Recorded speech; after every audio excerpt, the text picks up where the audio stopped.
जी, अस्सलाम वालेकुम all students. Welcome to Muna chemist channel. अच्छा स्टूडेंट, आज हम फिर एक नई वीडियो के साथ आपके साथ मौजूद हैं।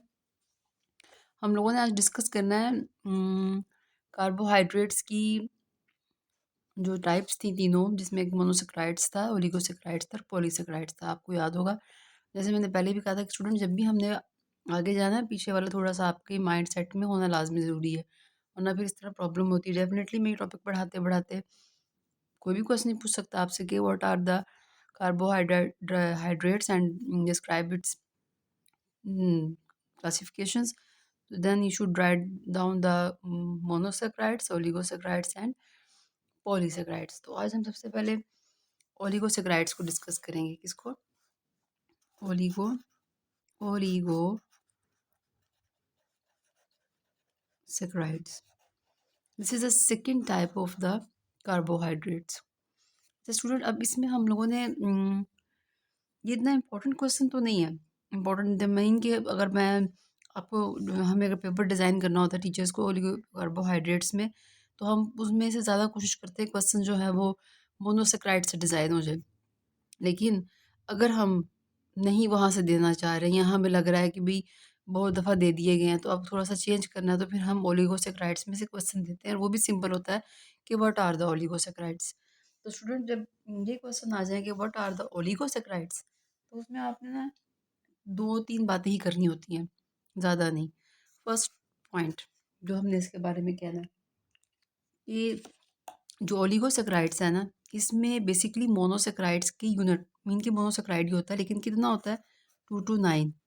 यानी कि अगर ये एक मोनोसेक्राइड का मॉलिक्यूल है और ये एक मोनोसेक्राइड का मॉलिक्यूल है, तो इसका मतलब नाउ दिस इज ओलिगोसेक्राइड्स। लेकिन ये 2 से कहाँ तक जा सकते हैं? 9 तक। यानी कि इस तरह के मज़ीद जो है वो 9 यूनिट अटैच हो सकते हैं। यानी कि अब आप इसको काउंट करें तो ये 1 2 3 4 5 6 7 8 9 इतने जो मिलकर है वो ओलिगोसेक्राइड की मैक्सिमम, यानी कि 1 से 3 भी हो सकते हैं, 1 से 5 भी हो सकते हैं, 7 भी हो सकते हैं, लेकिन मैक्सिमम 9 तक होते हैं। ठीक है? तो और ये कब हमें आइडिया होता है कि जब हम इसकी हाइड्रोलिसिस करते हैं।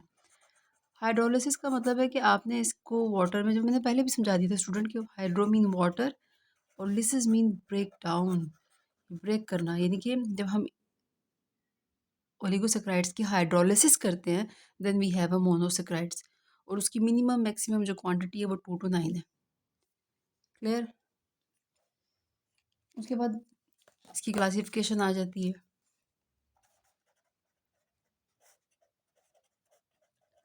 तो स्टूडेंट, क्लासिफिकेशन में क्या है कि अगर 2 हैं तो डाइसेक्राइड्स है, अगर 3 है तो ट्राई है, अगर 4 है तो टेट्रा है। ठीक है? ईटीसी।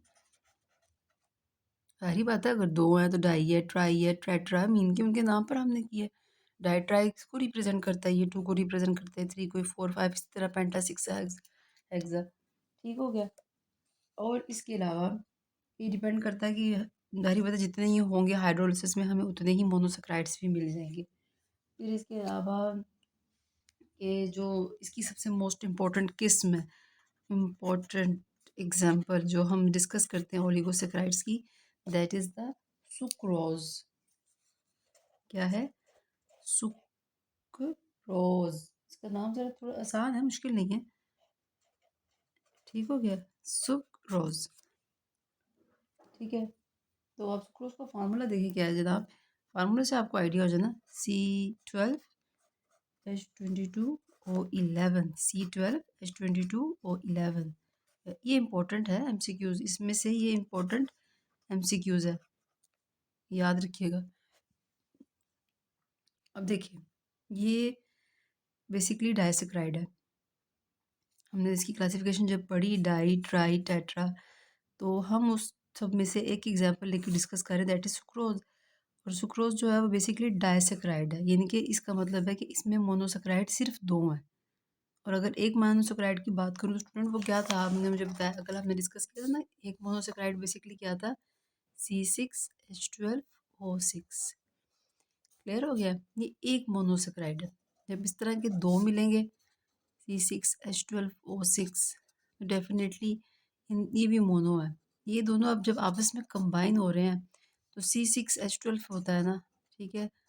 अब वो 24 बनता है, लेकिन यहाँ 22 है, और इसी तरह वो जो है वो 11 है, जबकि 12 बनता है। अब आप सारी बातें डेफिनेटली पसंद करेंगे कि इसमें से एक एक हाइड्रोजन कहाँ चला गया। स्टूडेंट, जब दो मोनोसेक्राइड्स के मॉलिक्यूल आपस में कंबाइन होते हैं तो वाटर का एक मॉलिक्यूल बाहर आता है। उसके बाहर आने की वजह से फिर इनके बीच में लिंकेज बनता है, फिर ये आपस में कनेक्ट होते हैं। Therefore when one hydrogen from here and one hydrogen from here, and similarly oxygen molecule you have, they combine, they have a water molecule। मतलब कि हाइड्रोलिसिस होती है ना। आप बेसिकली होता क्या है कि आप इसको लेकर, यानी कि C12H22O11 को आप वाटर में जब ऐड करते हैं, ये कौन सा प्रोसेस है? This is hydrolysis. पानी में आप उस मॉलिक्यूल को ब्रेक डाउन कर रहे हैं, then you have the both C6H12O6, C6H12O6। Clear हो गया ये बात?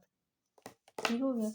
उसके अब ये तो हमने सारी वो पॉइंट डिस्कस कर ली। अब इसका सबसे इम्पोर्टेंट पॉइंट, मतलब इम्पोर्टेंट कहने का मतलब ये है कि अगर हम इसमें से क्वेश्चन डिज़ाइन करें तो हम ये देने की कोशिश करते हैं। नंबर 1 करेक्टरिस्टिक में कि ये क्रिस्टलाइन सॉलिड है, जैसे था वो crystalline solid. Number 2 white. Number 3 easily soluble in water.